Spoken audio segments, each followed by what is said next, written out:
Hey everyone, so it's something you hear quite often that the Second Amendment wasn't written so people could own AK-47s and military-grade weapons.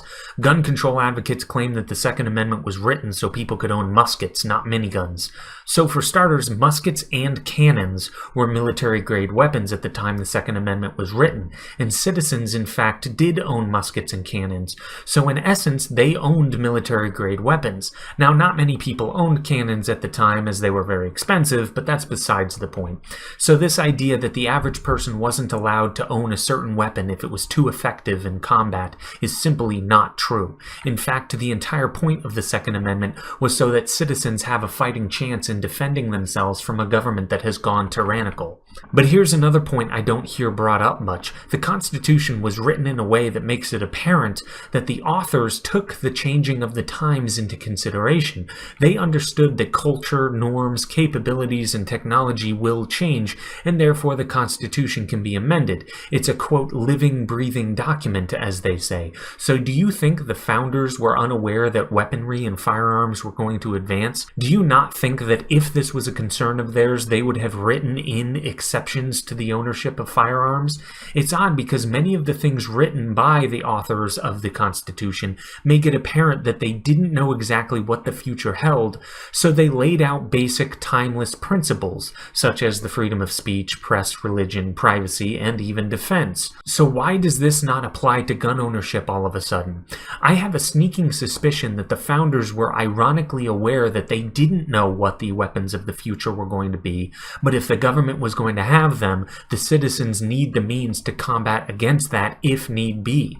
And if the unlikely and tragic situation ever occurs and people en masse take up arms against the government, it wouldn't be as easy for our military to deal with that as it would be for them to simply bomb another country, for example. So to those that claim owning guns wouldn't change things anyway in a fight against the government, I say this.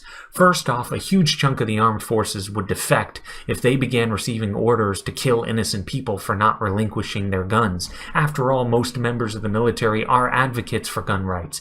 They would probably begin to view the federal government as a domestic enemy of the Constitution, which is what they swore to defend the Constitution against. Also, the federal government has no interest in being lords over a pile of rubble, so they wouldn't begin carpet bombing any cities. A rugged, poorly trained, and relatively small group of nut jobs in the Middle East can keep our military engaged for decades, so I don't think it would be such a sweeping victory for our military against a population that decided enough is enough if our government went that far. By the way, which I am not saying is happening. I am not advocating for any violence, just to be clear.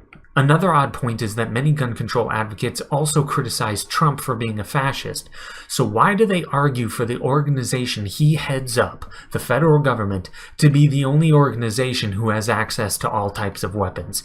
If he truly is a fascist, which by the way, I think Trump is incompetent, foolish, and childish, but no more over-soaked in power than any other president we've had.